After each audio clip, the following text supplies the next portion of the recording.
Jaya Radha Madhava Kunja Bihari.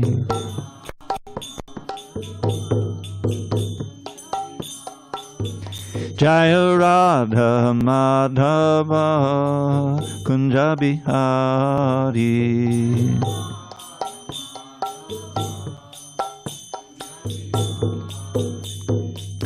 Gopijana Vallabha Girivardhari.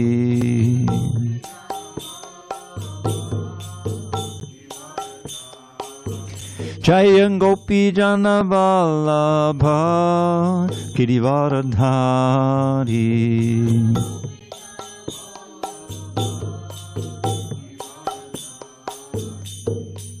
Yashodanandana Bhajana Ranjana.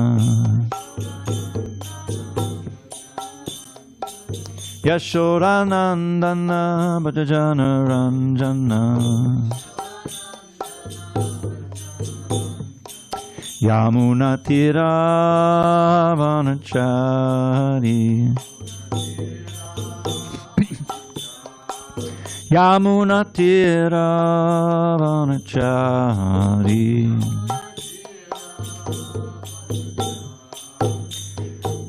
Hare Krishna, Hare Krishna, Krishna Krishna, Hare Hare, Hare Rama, Hare Rama, Rama Rama, Hare Hare.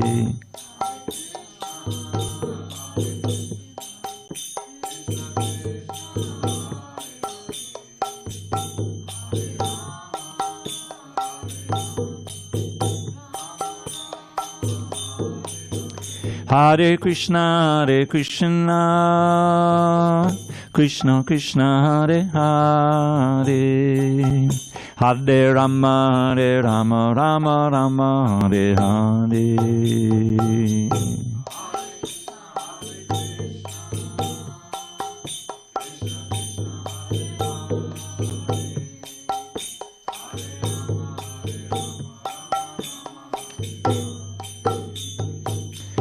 Jaya Radha Madhava Kunja Bihari.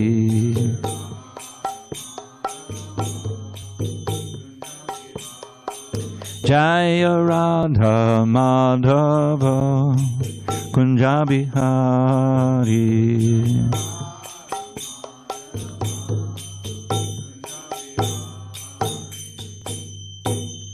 Jai Om Vishnupad Paramahamsa Padavrajaka Ashtottara to the Sri Srimad His Divine Grace Srila A.C. Bhaktivedanta Swami Prabhupada Ki Jai. ISKCON BBT Founder Acharya Srila Prabhupada Ki Jai. Jai Om Vishnupad Paramahamsa Padavrajaka Ashtottara to the Sri Srimad His Divine Grace Srila Bhakti Siddhanta Saraswati Thakur Ki Jai. Ananda Koti Vaishnavinda Ki Jai. Namacharya Srila Haridas Thakur Ki Jai. Srimad Bhagavad Gita Ki Jai. Samaveda Bhaktivinoda Ki Jai. All glories to the assembled devotees. All glories to the assembled devotees. All glories to the assembled devotees. All glories to Shri Guru and Gauranga.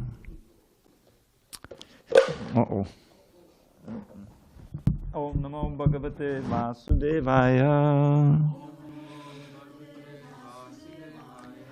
Om Namo Bhagavate Vasudevaya. Om Namo Bhagavate Vasudevaya.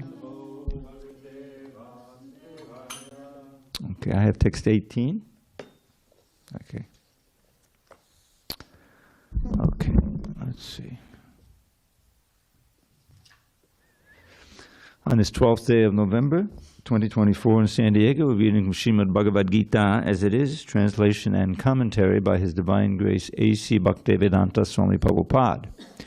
We are in chapter 14, the three modes of material nature, text 18 on page 581.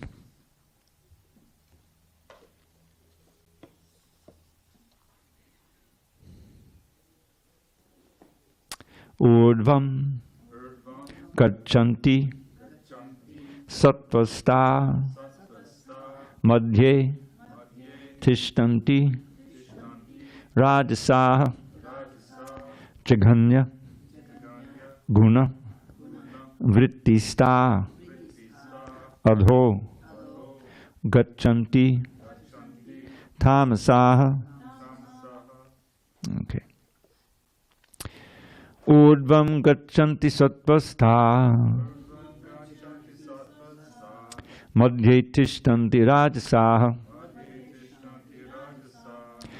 Jaganyaguna Vrittista Adho Gachanti Tamasaha. Urdhvam Gachanti Sattvastha Madhye Tishtanti Rajasaha Jaganyaguna Vrittista Adho Gachanti Tamasaha. Urdhvam Gachanti Sattvastha Madhye Tishtanti Rajasaha Jaganyaguna Vrittista Adho Gachanti Tamasaha.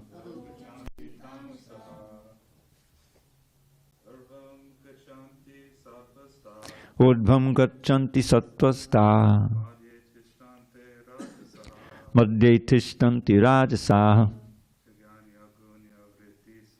Jaganyaguna Vrittista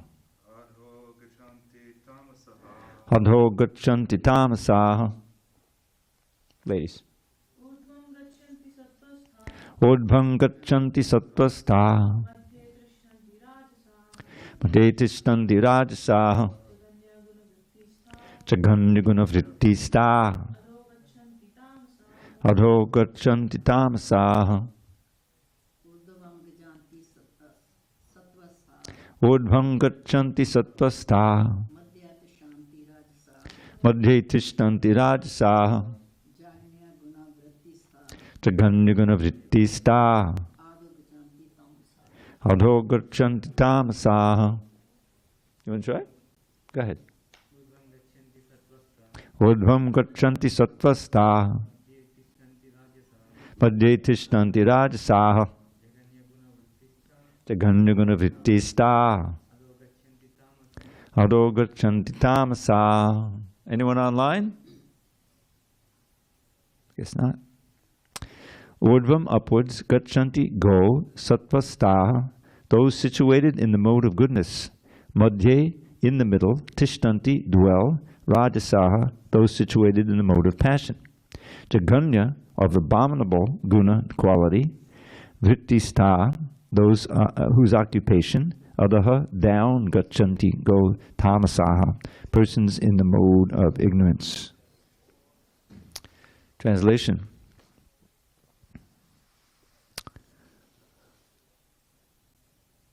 Page 581.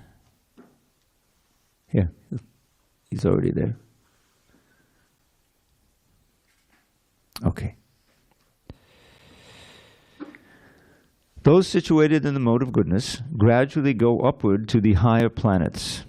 Those in the mode of passion live on the earthly planets, and those in the abominable mode of ignorance go down to the hellish worlds. Purport. In this verse, the results of actions in the three modes of nature are more explicitly set forth.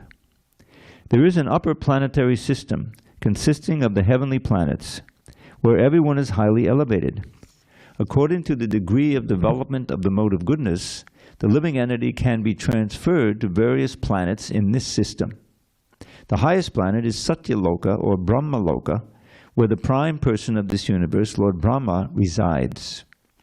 We have seen already that we can hardly calculate the wondrous condition of life in Brahmaloka, but the highest condition of life, the mode of goodness, can bring us to this. The mode of passion is mixed. It is in the middle, between the modes of goodness and ignorance. A person is not always pure, but even if he should be purely in the mode of passion, he will simply remain on this earth as a king or a rich man. But because there are mixtures, one can also go down. People on this earth, in the mode of passion or ignorance, cannot forcibly approach the higher planets by machine. In the mode of passion, there is also the chance of becoming mad in the next life.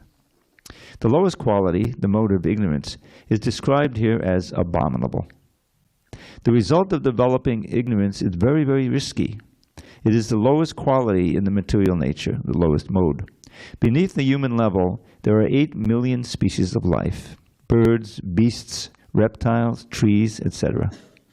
And according to the development of the mode of ignorance, people are brought down to these abominable conditions. The word tamasaha is very significant here. Tamasaha indicates those who stay continuously in the mode of ignorance without rising to a higher mode. Their future is very dark. There is an opportunity for men in the modes of ignorance and passion to be elevated to the mode of goodness, and that system is called Krishna consciousness. But one who does not take advantage of this opportunity will certainly continue in the lower modes. Om Jnana Timirandasya Jnanandana Shalakaya Chakshur Urmilitamena Tasmai Shri Gurave Namaha. I was born in the darkest of ignorance, but my spiritual master Srila Prabhupada opened my eyes with the torchlight of knowledge. I offer my humble obeisance unto him and all members of Sri Parampara. Can you just go outside a little bit and ask him to hold it down just a bit? Hare Krishna. So, now we're hearing about the importance of cultivating the higher modes of nature, because we're actually making our destiny by how we develop those qualities. And again, this brings to mind the verse from last chapter, text 20. Purushak prakatisto hi bhunkte prakati jan gunan karanang gurasangosya sadasad yoni janmasu. Which means that the Purusha, that's us, the living entity trying to enjoy and exploit this material energy, situated in Prakriti, in nature, you see. Bhunkte Prakriti Jan Gunan, he experiences, that living entity experiences the qualities of this material nature, Prakriti, that are born out of material nature, these 3 modes of nature. Prakriti, Buddhashak Prakriti, Bhunkte Prakriti Jan Gunan, Karanang Guna Sangosya. And the way in which one associates with those modes, which one cultivates, oftentimes, people are going through completely oblivious that if they do, get intoxicated, this is a dangerous thing to do, because you're cultivating the mode of ignorance, the mode of darkness. Krishna calls it jaganya here. Jaganya is the word means abominable, because it portends great suffering. Pretends great suffering. If you cultivate that mode, you remain covered, and you can easily lose the human form of life. We don't die. We as spirit souls never die. Najayate, mriyate, va kadachan, nayam bhutva bhavita va nabuya, ajo nitya shastrato yam purano nahanyate hanyamani sharire. Very critical verse in the Bhagavad Gita, 2nd chapter, 20th verse, where Krishna says, for the soul, there is never birth and never death. We're not coming into being. There aren't new souls coming into being. There are no souls going out of being. We exist since time immemorial. We're as eternal as Krishna is, as God. You see? But because we're minute, infinitesimal particles of spirit, where Krishna is the supreme spirit, all-pervading, we have a tendency to be covered by this material energy and forget our eternal life. Does anyone here remember their last life? What to speak of the last 100 lives? No, And as it's very clear, we can all understand how we don't remember our life in the womb. We were there. We just had to wake up after 7 months or so. That's why the child is kicking in the womb, right? Oh, definitely awake, wants to get out. So, but by Krishna's grace, by the mercy of the Lord, we forget all that. It's a very uncomfortable situation. And again and again and again and again, we've experienced that, and not in human wombs necessarily. But, so this is the situation we're in. We're completely oblivious of that. We simply take, this is my life, this is who I am, this is a spot life I didn't live before, I'm not going to live again, so YOLO, right? You only live once. So I better grab all the gusto I can get. There used to be a beer commercial like that back when I was a kid. But that's not true. You see, that's foolish. That's the great tragedy of how the rare human life, where we have the intelligence, where we can cultivate this knowledge and cultivate the mode of goodness and the mode of pure goodness, and understand more and more about our divine nature. Our divine nature is part and parcel of God. We throw all that away because we're not exposed to it, and we simply grovel around in this material, trying to enjoy as much as possible. And because we're not aware of the subtle laws of God, we commit all kinds of sins, and we pave the way for extreme suffering. It's explained in detail in the Srimad Bhagavatam, 5th canto. When that canto came out, there was so much about the structure of the universe which devotees couldn't fathom. And then the last chapter is a description of just a few of the hells, of the punishments in hell. I'm not going to, freak you out by explaining it, but it's pretty bad. Huh? Look it up. Last chapter of the fifth canto. Because actually it's very nice, because that leads into the beginning of the sixth canto, where Parikshit is asking, well, because he's a kind-hearted devotee, this king, Parikshit. He gave up his kingdom and just sat down to hear because he was cursed to die in 7 days. But he said, how can people be saved from that suffering? So Shukadev tests him. And he says, well, through the process of atonement, one can negate the sinful reactions and avoid going to hell. But Parikshit wisely says, yeah, but that doesn't root out the desire to perform the sins. It's like the elephant bathing. He's covered with dust from the forest, so I can eat a bath. So he goes into the river, the stream, the lake, whatever it is. And he has he has his built-in shower, So he becomes very clean. But he comes out and then, how can I get dry? Where's the gumsha? So he rolls around, or he puts dust on him again, he's dirty again. So that's the problem with atonement, And Prabhupada would always refer to the practice of the Western Church, where you go and you ask to, on Saturday or Sunday, and you confess, right? And then you get freedom, from your sin-free actions.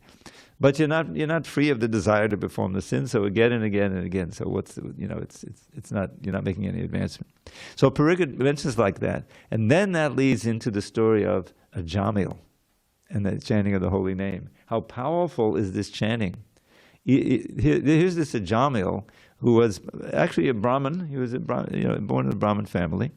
And one of the duties of the Brahmin boy is to go out to the forest to get the firewood, so the spiritual master could make the sacrifices, the Agnihotras, whatever. So he was doing that, and he came across a low-class couple, and they were, embracing like that.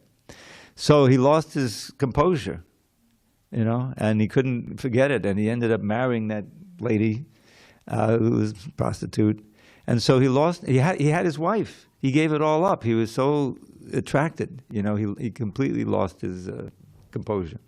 And a whole life he led, a sinful life, So at the time, as death approached, he saw the Yamadutas coming. This is what you see, In the hospital, I remember working, and they'd have something called terminal restlessness. When someone is about to die, they all seem to be very restless, and they're complaining, what are those dogs here, and everything. And so they think they're hallucinating, so they sedate, sedating, which is the worst thing. You want to be conscious at the time of death so you can think of Krishna. Anyway, so Ajamil saw these horrible creatures coming to actually rip the soul out of the body and take him to Yamaraj for judgment. This is the fate. But he was fortunate, because although he had a young child, he was in his 80s, but he had a young child, and he named him Narayan from his childhood. He remembered, okay, I'm going to name him Narayan. So at the time when that happened, he called out to Narayan. He saw the Yamadutas. He called out Narayan, and as soon as he did, the Vishnu Dutas came, the representative of Vishnu, and stopped the Yamadutas. Because that one calling out, which he called out with complete helplessness, he wasn't calling out in order to negate his sins or, whatever. Anyway, the chanting was there. And so they came and stopped the Yamadutas and instructed them in the power of the name, to cleanse away the sins. So he wasn't eligible to go to hell anymore. He didn't go back to Godhead right away. He had more work to do, but he did. He got a second chance. That was the name of the book. I worked on that book. He got a second chance, and so he renounced. He went to the Himalayas. He took sannyas. He became purified, and then the same Vishnu Dutas came back in an airplane and took him back to Vishnu Loka. You see? Just by that one chanting. So that's the instruction, especially in the Bhagavatam, it comes again and again, the power of the chanting. In the 12th canto, there's a whole list of all the degradations that are to come in the Kali Yuga, which is in the future. And Prabhupada would always point to this one. Lavanya Keshadaranam. You know, you ever heard that? He said, the men will think they're beautiful by keeping long hair. And Prabhupada came to America, in the hippie age, guys let their hair grow. I went through I never let it grow much beyond here, but you know, wasn't there was a play, Hair. It was all because it was about the hippies, you know, and they had Hare Krishna in there. So anyway, so Prabhupada, yes, this confirms the Bhagavatam. It says, Lavanya Keshadaranam. Anyway, so after listing all of these horrible, you know, things that are coming, and the Kali Yuga, as the Kali Yuga progresses, the present Yuga, you know, you can see them happening already. He says, but Kalir dosha nidhe rajan, asti eko mahadguna, kirtanadeva krishnasya mukta sangha param vrajet. In this age of Kali, there's one, it's an ocean of faults. Dosha nidhe means an ocean of faults. You can count, you don't have to be a Vedic scholar to understand the faults of this age. Just go out, look outside. Or, heaven forbid, read a newspaper. But although this is an ocean of faults, there's one very special quality of this age. Kirtanadeva krishnasya mukta sangha param vrajet. Simply by this chanting of the holy name, as in the Hare Krishna mantra especially, one can eradicate, one can purify oneself of all the influence of this age. And mukta sangha, very important phrase. Mukta sangha means becoming free of all the attachments and all of the contamination of this age. And param vrajet, go to the supreme place, go back to Godhead. So that was the teaching of Lord Chaitanya. There's one very important verse he would quote. He quoted in his conversation with Prakashananda Saraswati in Benares, in the 7th chapter of the Adi Leela. And Lord Chaitanya, he was taking the role of a unqualified resident of the Kali Yuga who was instructed by his spiritual master, and he said, "This is the verse." Hare Nama, Hare Nama, Hare Nama, Eva Kevalam Kalo Nasteva, Nasteva, Nasteva Gatadanyata. It's like that other verse, but more emphatic. If you want to achieve the supreme goal of life in this age, when dissension and chaos abound, that's what Kali means in Kali Yuga. If you want to achieve the supreme goal of life in this age when dissension and chaos abound, there is no other way. There is no other way. There is no other way that can ever be found but to chant Krishna's names, but to chant Krishna's name, but to chant Krishna's name with a stout-hearted vow, and to pray, O Lord, and to pray to the Lord.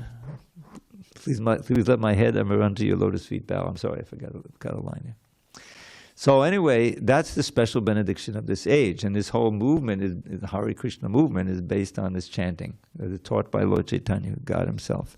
But that doesn't mean we should ignore the Bhagavad Gita and not cultivate, because it's supported. Our faith is deepened by understanding this philosophy, and we can see it's all around these modes of nature. Once you read this, oh yes, now I can see that this person. There's this, I'm not even going to name his name, the richest man in the world. He's famous, one syllable last name.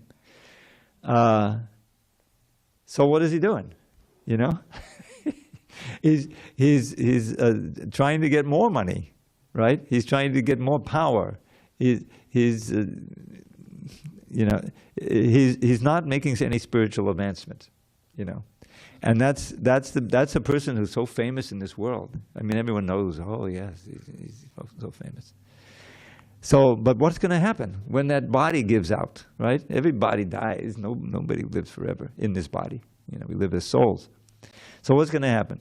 Is he chanting the holy name? Is he performing any pious activity? No.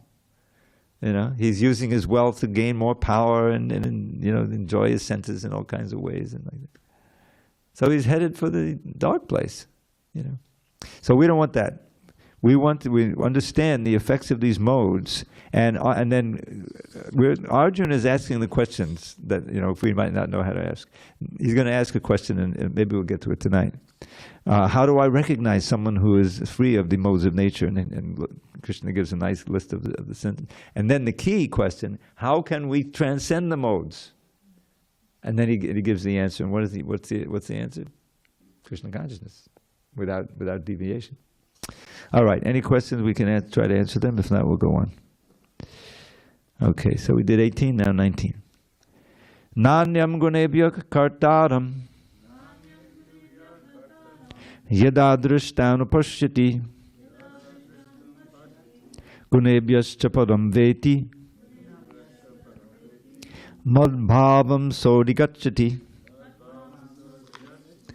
When one properly sees that in all activities no other performer is at work than these modes of nature, and he knows the Supreme Lord who is transcendental to all these modes, he attains my spiritual nature. Purport: one can transcend all the activities of the modes of material nature simply by understanding them properly, by learning from the proper souls. The real spiritual master is Krishna, and he is imparting this spiritual knowledge to Arjuna. Similarly, it is from those who are fully in Krishna consciousness that one has to learn this science of activities in terms of the modes of nature. Otherwise, one's life will be misdirected. By the instruction of a bona fide spiritual master, a living entity can know of his spiritual position, his material body, his senses, how he is entrapped, and how he is under the spell of the material modes of nature. He is helpless, being in the grip of these modes, but when he can see his real position, then he can attain to the transcendental platform, having the scope for spiritual life. Actually, the living entity is not the performer of different activities. He is forced to act because he's situated in a particular type of body conducted by some particular mode of material nature. Unless one has the help of a spiritual authority, he cannot understand in what position he is actually situated. With the association of a bona fide spiritual master, he can see his real position, and by such an understanding, he can become fixed in full Krishna consciousness. A man or woman in Krishna consciousness is not controlled by the spell of the material modes of nature. It has already been stated in the 7th chapter, the one who has surrendered to Krishna is relieved from the activities of material nature.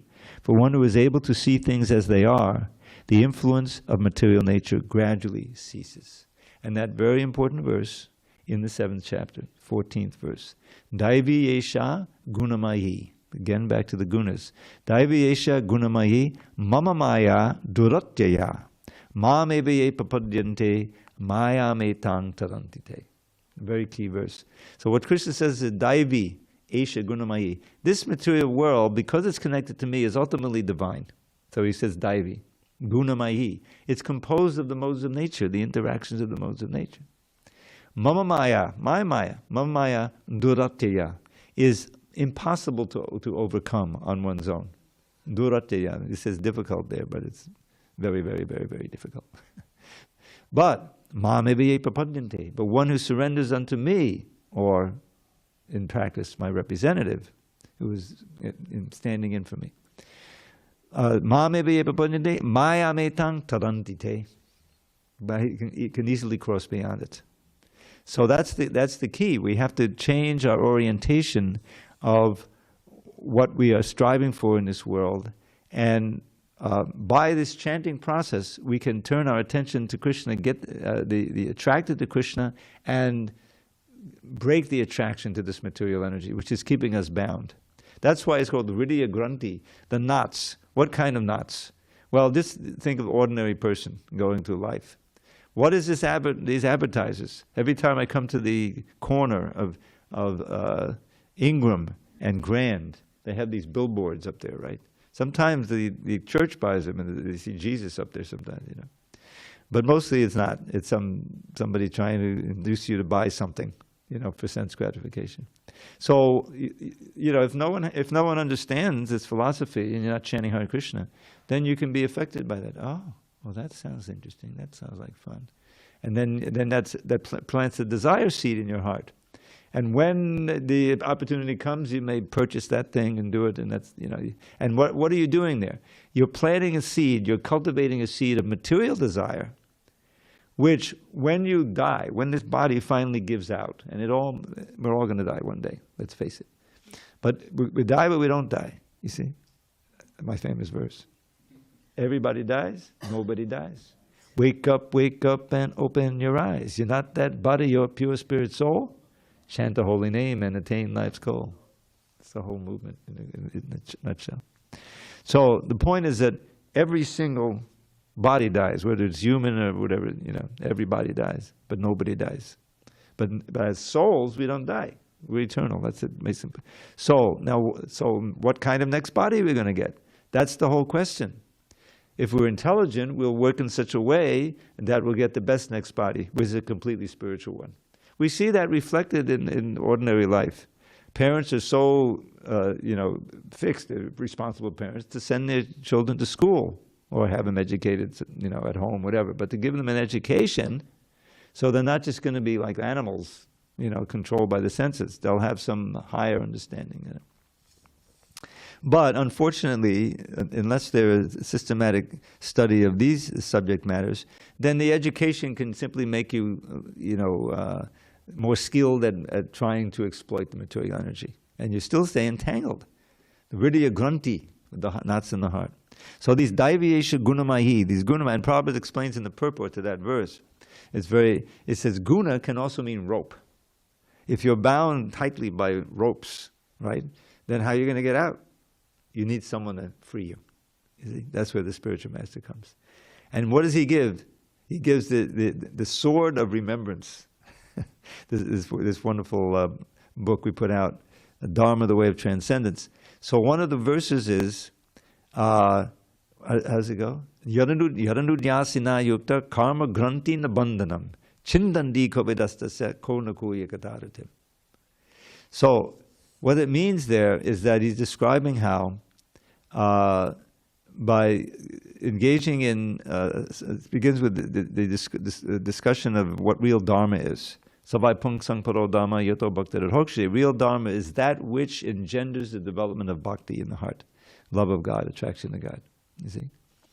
And then later on, it's describing how when one develops the interest in hearing about God, hearing about Krishna from the proper source, from Bhagavatam or those who are persons of Bhagavatam, then Krishna's in the heart. He's in all of our hearts. God is never far away. He's closer than our very self, you see. But we're not conscious of him there. But he's giving us knowledge, remembrance, forgetfulness, and even in the insect, he's there as a super soul, minimal, mini body, but he's there. And he's telling the ant to go this way, that way, this way, go this way, and that's how they live. So he's also instructing us. So now, when he understands that we're hearing about him from the proper source, then he starts cleansing away all of the that's the thing in our hearts. This is cleansing process. Cheto Darpana Marjan. So I'll give you these 5 verses at the end of this very important lesson in the 2nd chapter, 1st canto, right near the beginning of Bhagavatam. And I always thought, all right, the speaker of the Bhagavatam, Shukadev Goswami and Sutta Goswami, they know that these Kali Yugas, the whole thing, the book is huge. It's 18,000 verses long. So these Kali Yugas, how are they going to get through 18,000 verses? So right at the beginning of the book, 2nd chapter, he gives this lesson that if you just understand that lesson, it's complete, you see? And Prabhupada loved to speak on those verses, and we made a book out of it. It's called Dharma, the Way of Transcendence. So here's the culmination of the lesson. Shinvatam Sakata Krishna Punya Shavana Kirtana Ridyandaksto Yabhadrani Vidunoti Suritsatam. So Shinvatam Sakata, when Krishna in the heart understands that this soul is listening to Krishna Katha about me, then Abhadrani Vidunoti, he cleanses away the unwanted things in the heart. The lust, the anger, the greed, the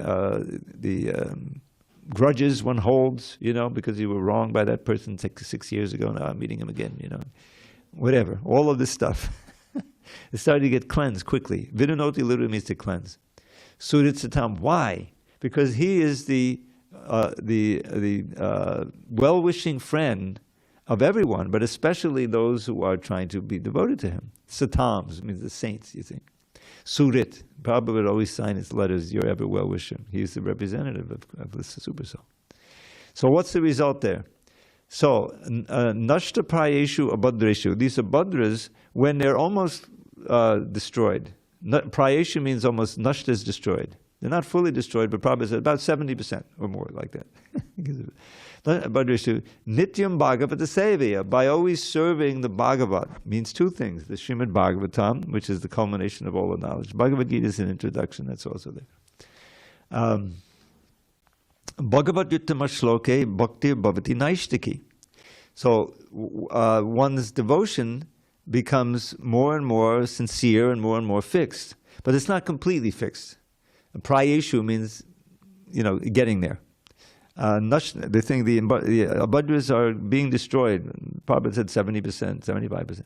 Nasta prayeshu abhadreshu nityama bhagavad yutama bhakti bhavati naishtiki. You come to the point of naishtiki, nishta, which means firm determination and faith. This real faith, which is defined by Lord Chaitanya in his instructions to Sanatana Goswami. Shraddha shabde, vishwas kohe, sudvidhan nistroy, krishna bhakti korle sarva karma krita hoy. Shraddha means, Shraddha shabde, vishwas kohe, the firm determination and absolute certainty that what? That just by practicing the principles of Krishna consciousness, all my aspirations will be fulfilled. I don't have to do anything else. This will also include my material things that I need and everything like that. That's real faith. So that's nishta, certainty. So, nashta becomes an irrevocable fact. This is a verse that many devotees chant before Bhagavatam class. What does it say? By regular attendance in classes on Srimad Bhagavatam, and by rendering devotional service to the pure devotee, the Bhagavat, serving those two Bhagavats, the book Bhagavat, the person Bhagavat. Nityam Bhagavad Yuttama Shloke Bhakti Bhavati Naistiki.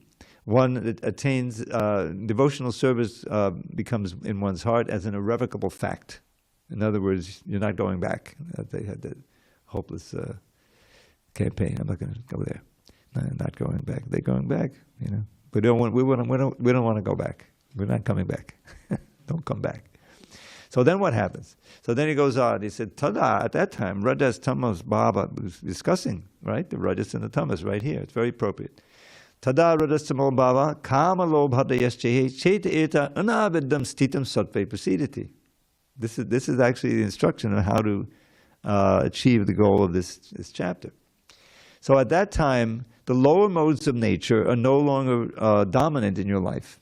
And their corollaries, what they produce, lust and greed, etc. See, tada rajas tamo bhava kama loba adayas, literally lust, greed, etc. You become freer and freer from those. They're no longer running your life. Cheta eta anavidam, your consciousness is not affected by them so much. Stitam sattve prasiditi, and you're fixed in goodness, right? That's the one you keep hearing how good it is, how important it is. Stitam sattve prasiditi. And then it goes on, evam prasanna manaso. At that point, in practicing Krishna consciousness, mode of goodness, you're becoming constantly pleased in your mind.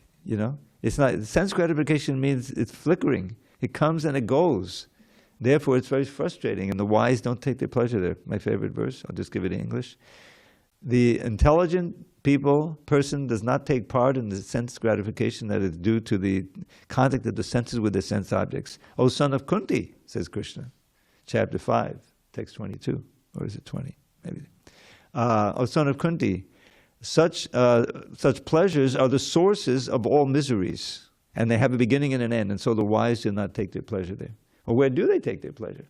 In Krishna consciousness. That's the whole point. And but the soul, the spiritual happiness doesn't have to come to an end. You can know once you get to the point where chanting Hare Krishna is just an ocean of nectar. Here's how, I'm sorry to kind of jump around here, but they're all tied together. Wonderful verse about the holy name by Sanatana Goswami, near the beginning of his Brihad Bhagavatamrita.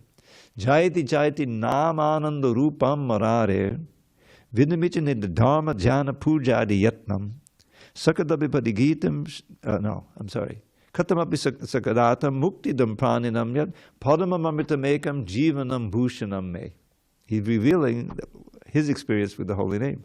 All glories to the holy name of Krishna, which is Naman, the whole of Murari is another name. Nama Anandarupam, the very form of bliss. Nama Anandarupam Murari. That name, when you chant it, impels you to give up all your mundane worship of the deities and fruitive activities. Nija dharma, dhyana, puja, and meditation, all that. You give all that up. Puja of the demigod, yatna. Katamapi sakadata muktidam pranam. Chant it even once, like a jamil, inoffensively. It gives one liberation. This holy name is Padamam Amritameka, my soul and supreme nectar. Jivana, my very life. Bhushanam, my only ornament. He's feeling that way about the holy name. So if you're actually experiencing that, what more do you need?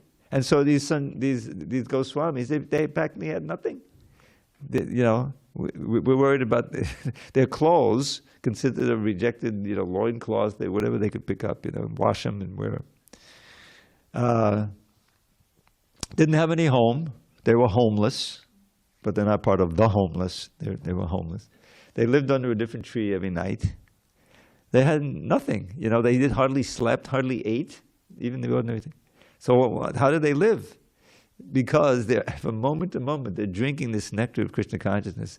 It describes Gopi Bhavara Samratabdal Hari Kalola Magnomahur. Again and again, they're diving into this nectar ocean of the gopis' love for Krishna. They're meditating and they're floating in that. So then, where is there any question of being controlled by the modes of nature? Beyond the modes of nature, transcendental. So that's available to all of us. We just have to, it's inconceivable, but we're given the opportunity to develop that consciousness in this lifetime. And if we're smart, we'll try our best. Now, the wonderful thing is, right at the beginning of Bhagavad Gita, the second chapter, Krishna promises, don't worry. Nehabrikramanashosti pratyavayo nivedite. In this process, there's no loss or diminution. Meaning that it's not like material thing. Okay, he's worth $300 billion now. I'm not going to name his name, but you know it is. So, he's getting older. He's heading toward death. What happens when he dies? That money stays in the bank or whatever else he's got, and he's going to the Yamadutas. What good did it do? You see? It was completely foolish. Better to invest your time and your attention. That's what we really have in Krishna consciousness. But much better investment. Hare Krishna, Krishna Krishna, Hare Hare. Hare Rama, Rama Rama, Hare Hare. That one mantra is worth more than the $300 billion. The $300 billion is a big anchor around your head, because you think, oh, yeah, I got all this money, I'm the controller, I'm perfect, powerful, and happy. Krishna, he's in the 16th chapter, he's imitating a demon. How the demons meditate, they have a mantra, Ishvaroham maham bhogi, siddhoham balavan sukhi. It even rhymes. I am the master. I am the enjoyer. I am perfect, powerful, and happy. Doesn't that remind you of Hiranyakashipu, right? He said, oh, I'm running the universe, smash, get killed. So, and then, to be able to face, I'm in my 77th year now. I'm not kidding myself. I'm going to go on, but luckily I've preserved my health, so I'm in pretty good shape. But you're seeing, if I had no Krishna consciousness, I think, oh my God, I'm going to die soon. What am I going to do? I'll have this bucket list. Okay, I'll go here, go there.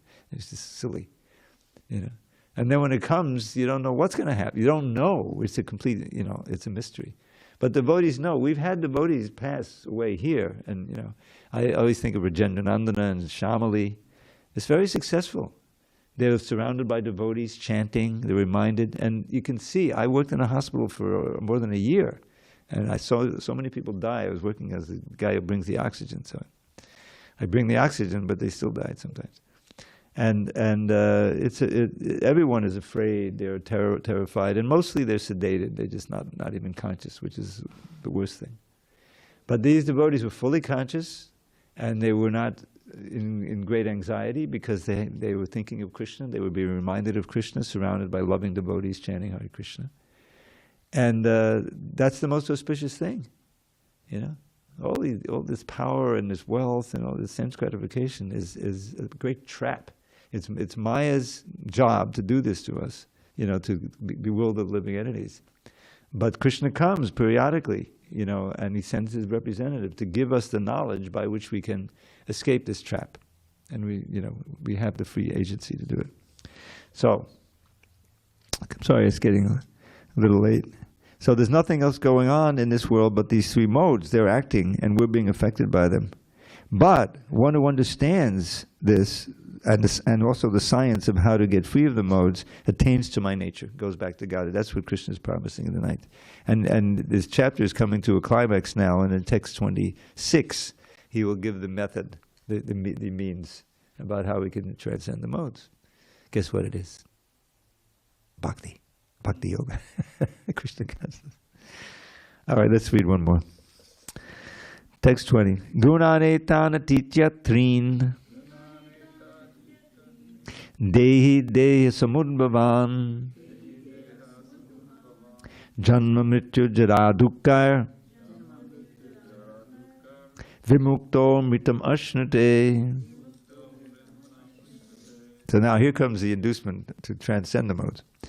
When the embodied being is able to transcend these three modes associated with the material body, he can become free from birth, death, old age, and their distresses, and he can enjoy nectar even in this life. Purport. How one can stay in the transcendental position, even in this body, in full Krishna consciousness, is explained in this verse. The Sanskrit word dehi means embodied. Actually, it means embodied soul. Be embodied. Although one is within this material world, by advancement in spiritual knowledge, he can be free from the influence of the modes of nature. He can enjoy the happiness of spiritual life even in this body, because after leaving this body, he is certainly going to the spiritual sky. But even in this body, he can enjoy spiritual happiness. In other words, devotional service and Krishna consciousness is the sign of liberation from material entanglement, and this will be explained in the 18th chapter. When one is freed from the influence of the modes of material nature, he enters into devotional service. So, we should always remember that we have the great good fortune of associating with this great soul, Srila Prabhupada. You know, he came and with great effort he produced these books. Believe me, I know, because I've been working on these books for almost 50 years now. Since 73, more than 50 years. And so you know, Prabhupada, he would wake up because he's running. Just imagine, here's this gentleman. He's now in his late 70s. Health isn't the greatest thing, but he's still traveling all over the world, and wherever he goes, of course, there's temples everywhere, so he has some comfort. But he gets up in the middle of the night, doesn't sleep very much. And he dictates, he has a little dictaphone, it speeds things up. He wrote this Bhagavad Gita, a lot of it, with 2 fingers on a manual typewriter, some in India and some in America, so that's it. And he was very determined to write it. But he's getting up and dictating these, which then needs to be transcribed, and the transcriber sometimes couldn't understand his accent, and so that had to be understood and proofed and gone over. And in this way produced these books. And he's present in the book, just like you read any book, and you try. The author puts his personality in the book, and it's there. This consciousness is there. So this is a pure consciousness of the pure soul, pure devotee, and we're able to get that association and that instruction, and that's nothing but Krishna's instruction. He's inspiring Prabhupada to give this knowledge to them in their own language, the English. That's a very important part of it. And in such a way that we can understand and apply it in our own lives. And that's the greatest mercy. Krishna is giving us every chance. And if we're smart, we'll take it. Meaning we'll try to incorporate the instruction of these books. This book, the Nectar of Devotion, and Chaitanya Charitamrita, of course, the Bhagavatam. And then we can make advancement in our mission in life, which should be to get free of birth and death and return to our real home. So I'll end with this one poem. because this describes the spiritual world, Krishna in the spiritual world. So, I don't know if you've ever seen this painting, but there's a beautiful painting of Krishna sitting in the forest of Vrindavan, beautifully there. And he's got a little bird, which is like a dove, okay, on his hand. And there's a swan over there, there's a deer, and there's a cow, I think, And they're all just, loving Krishna. And he's very beautiful. So this is about that meditation. The sweetness of Sri Krishna's form beguiles. Still sweeter is his face like autumn moon. But sweeter than the sweetest is his smile, whose luscious beauty makes the gopis swoon. Govinda's beauty captivates the doves, the swans, the deer, the cows, and every tree. Indeed, in Braja, every creature loves Sri Krishna and is drowned in ecstasy. That all-enchanting land is paradise, our home where we may dwell eternally. Most welcome there are those who pay the price to learn to love Sri Krishna perfectly. So that's the Hare Krishna movement. And if we're open to it, everything is there in the holy name. Krishna's form, qualities, pastimes, everything. And the more we chant, the purer we chant, we can realize that. And have Krishna's association all the time, and become purified very quickly. And we get our original, natural, Shuddha Sattva, Swarup, right? And that's where we should try to go. So now we'll adjourn, and we'll have a little kirtan for their holiness. Holinesses, Sri Sri Radha Giridhari. All glories to Srila Prabhupada. Thank you for listening. Let's do it again tomorrow. And I appreciate our larger audience online. Thank you.